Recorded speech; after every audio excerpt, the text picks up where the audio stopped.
মেনকা মাথায় দিল ঘুমটা, মেনকা মাথায় দিল ঘুমটা। প্রথমেই বলে রাখছি এটা একেবারে খুব সরল একটা ফিল্ম, সরল একটা স্টোরি, সম্পর্কের গল্প, একেবারে কলকাতা, কলকাতার গল্প। দেখ কেমন লাগে এমন একটা ছবি যেটা বলবো মানুষ চূড়ান্ত আনন্দ করবেন। দেখো, যে কোনো কমেডি ছবি আমরা বলি না কেন, কমেডি শুধুমাত্র তার পেছনের কোথাও যেন একটা কত দুঃখের ছোঁয়া থেকে যায়, এই ছবিতেও তাই আছে, যেখানে মানুষ কিন্তু সব কিছু ভুলে দম ফাটানো হাসির মধ্যে দিয়ে ছবিটাকে উপভোগ করবেন।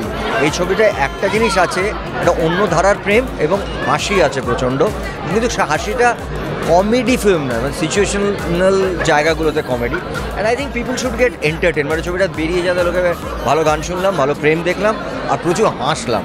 এখানে কলকাতারই মজা, কলকাতারই আনন্দ, কলকাতারই হাসি, কান্না, ঠাট্টা সমস্ত রয়েছে, এবং এখানে যে সেন্স অফ বা কৌতুক বোধটা রয়েছে তার সঙ্গে বাঙালিয়ানা মিশে আছে একেবারে 16 আনা। কমেডি সেন্সটা আমার মনে হয় ওদের হাত থেকে, ওদের এত ভালো যে ওদের হাত থেকে খুব ভালো কমেডি ফিল্ম মেলে, এবং আরবান কমেডি ফিল্ম খুব ভালো হবে, সবাই দেখবেন। গান খুব ভালো হয়েছে, তার মধ্যে 2টো গান আমি লিখেছি, ন্যাচারালি ভালো হবেই। এই ছবিতে বেশ কিছু টুইস্ট অ্যান্ড টার্নস আছে, প্রেম আছে, প্রেম না বোঝার একটা ব্যাপার রয়েছে, যেটা একটা মেইন স্ট্রিম ছবির খুবই প্রয়োজনীয় একটা দিক বলে আমি মনে করি। এটা মূলত একটা প্রেমের গল্প, সেটা আমরা অন্য একটা প্যাকেজিংয়ে দেওয়ার চেষ্টা করেছি। আমার ধারণা এই ছবিটা অনেক দিন বাদে বাংলা সিনেমা একটা full entertainment, total family entertainment package হয়ে আসছে। দেখ কেমন লাগে, জার্নি তো শেষ, আজ থেকে নতুন জার্নি শুরু, সেটা তোমাদের সাথে।